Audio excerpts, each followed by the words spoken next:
command.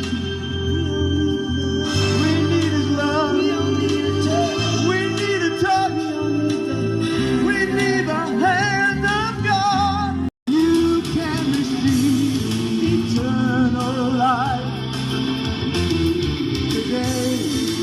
You can be saved. You can know the love of God from above, reaching down.